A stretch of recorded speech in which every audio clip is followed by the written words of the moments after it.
Scripted daw po yung budget hearing, sir. Hindi po totoo yan. Siya po ang scripted, siya po ang budol, peke po, dahil nakita niyo naman may binabasa siya. Pinaral niya na meron siyang mga kakampi na nag-abogado sa kanya, nandun na, si minute, di ba? Ibig sabihin, ayaw niya talagang sumagot sa confidential fund dahil hindi niya kaya ipaliwanag. Kasi ninakaw niya yung pera. Ang tanong yan, isauli niya dapat yung pera. VP, talagang diretsahan niyang sinabing ikaw lang daw as speaker may hawak ng budget. Yes. Unang-una, again, pangbubudol na naman po yan. Napakalaking pambubudol. Akala nila ang taong bayan hindi matalino. Matalino po. Sasagutin po natin yan. Una-una po, ang miyembro po ng appropriations is around 139. Ang vice chair po is around 56. Ang congressman po is 300. Meron po tayong mga senador na 24. Meron pong miyembro ng Bicameral Conference Committee after the budget deliberation ng House and Senate. Meron pa pong BICAM na mag-uusap ang dalawang upper chamber and lower chamber. Almost 30 po ang nag-attend yan in public. So hindi po totoo yan. Kung nagagawa niya po yan sa Davao, sa confidential fund na lustayin in 11 days, ng 2.6 or 2.9 billion, kayang-kaya niya rin yung gawin pag siya po ang nakaupo at ang kanyang mga pananakot sa aming mga kongresista, hindi na po ito dapat palagpasin. Yun lang po, mamaya prepare kami magmi-meeting ho kami ng APRO, we will have a more detailed for this answer. Of course, I know na medyo strained ang relationship between the House and the Vice President. And of course, parang isa-suspicion nyo kanina, parang pinarantangan nyo na po siyang korap, magnanakaw and all. I mean, is this the official position po ba of the entire Appropriations Committee? Or is this your own interpretation lang po doon sa inasal ni Vice President? Well, ano po yan? Sa camera. Common knowledge na po yan. No? Matagal na po, kahit sa Davao po, tahimik lang dahil secret marshal po sa Davao. Alam po natin yan. No? So, yung mga sinasabi natin, lumabas na po sa COA, ilang beses po yan, audit observation memo, notice of disallowance. Bago ka po dumating sa notice of disallowance, sa AOM pa lang po, nakita po natin yan.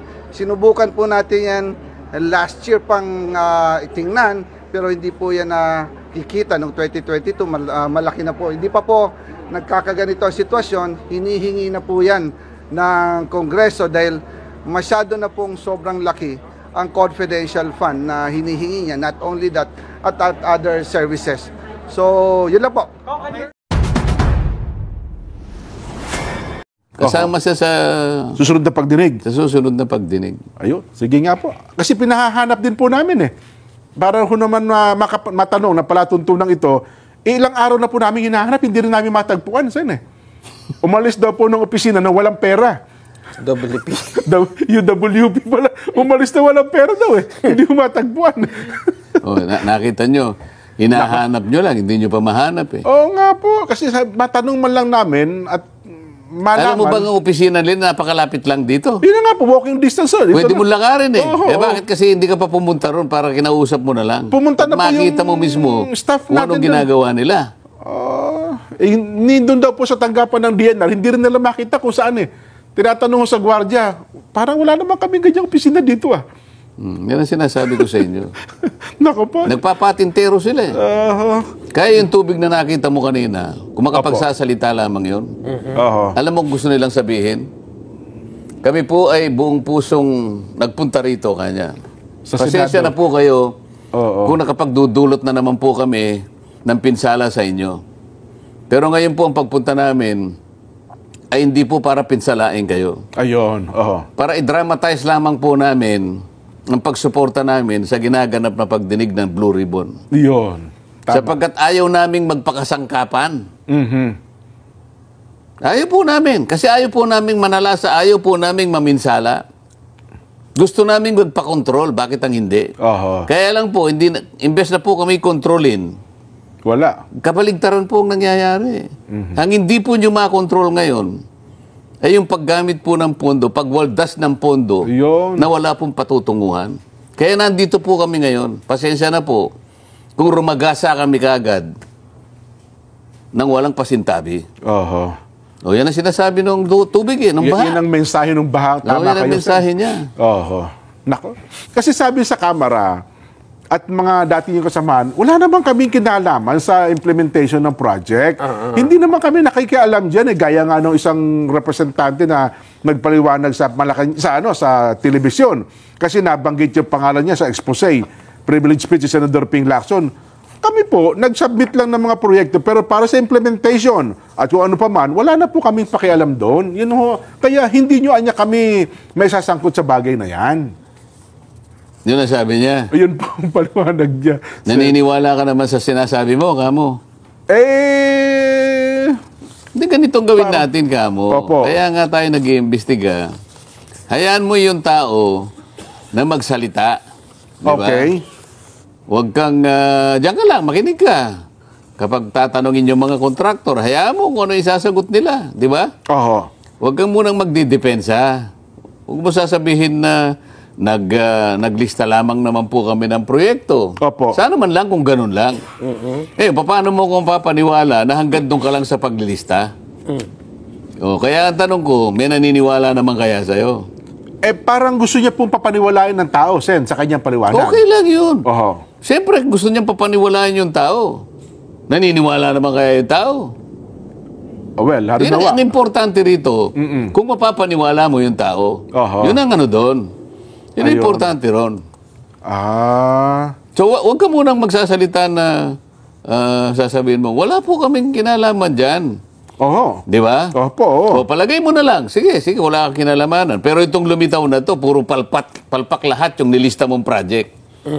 Oo nga, no? Bakit kung hindi pa ngayon hindi pa sinusuri, hindi ka man lang nagsalita? Wala ka bang pananagutan? Ikaw ang naglista ng project na yan?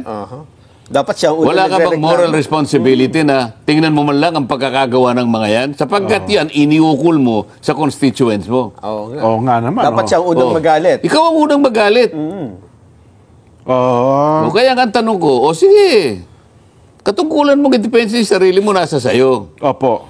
Sa labanan ngayon ng sa labanan ngayon ng mga ideya, sa palengke ng mga ideya, tingnan mo kung sinong bibili sa argumento mo.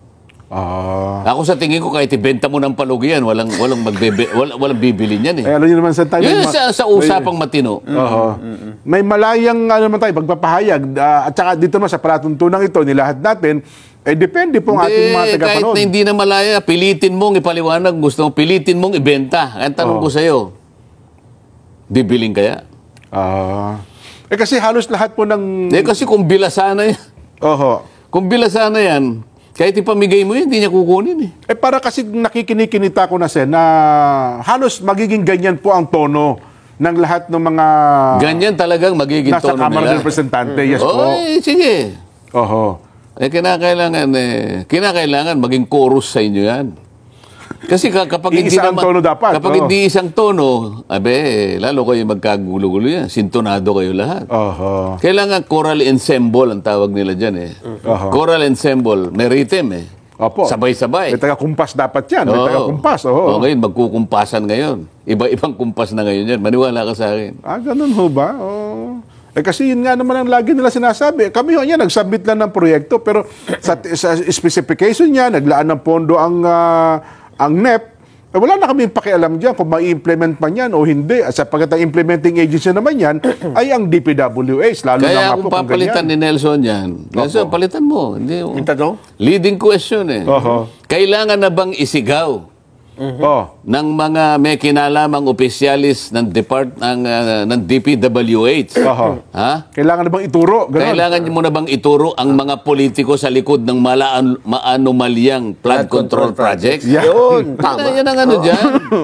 Kasi, ano ba ibig sabihin ng DPWH, Nelson? Department of Public Works and Highways. Yan, tama. Yun ba yun? Public Works. Opo, yun Ako po. meron akong sariling ano dyan eh. Kahulugan? DPWH. Ano? Okay. Dito pare, walang honest. Dito, pare, walang honest. O, di ba DPWH yun? Oo nga, O, no? yan ang sinasabi ko sa'yo. Baka meron na. Ha? Baka magkaroon na. Baka may magturo na, O, Sen. tingnan natin. Oo. Oo. Yan man ang inaasahan ko eh. Ano? Ano siya? Saint ano ka? Saint Timothy. Saint Timothy. Opo. Ikaw ba papayag ka? Ikaw lang maipit Ay, dito? hindi. Samantalang nagpahiram ka lang. Nagpahiram lang kami. Kaya nag-umpisa lamang naman po eh. Sa konting ano ko po Maliit na... lang ang kita namin kumita dyan lang po ako. 5% lang ako dyan eh. Para po lumakad yung aking ano, di ba? Opo, Ako lang oo. nagsimula. Kinumbinsi lang kaming ipagamit namin. Eh, bakit ngayon gigilitin na yung leg? Yung leg ko palang gigilitin. Hindi pala. Oo. Siya po ang may Ngayon, kasalanan. Bago gilitin ang leg mo, Oo. di ka papipiyak? Ito po. Yan, ito po yung pumilit sa akin. O, pumiyak ka. Yan ang gusto kong ayan, mangyari. Sabi niya, Kaya mo sasabihin poponduhan walang daw niya mangyayari, eh. ah? Poponduhan daw po niya. O, kahit ano pa sinabi niya, paniwala ka niya. Basta Yan. magturo ka. Oo. So, ang Vox Populi, Ang matindi naman kasi dyan, Sen, ituloy ko lang, bakit ba naman itong mga kontraktor na ito, nakalista pa lang, alam na kagad eh.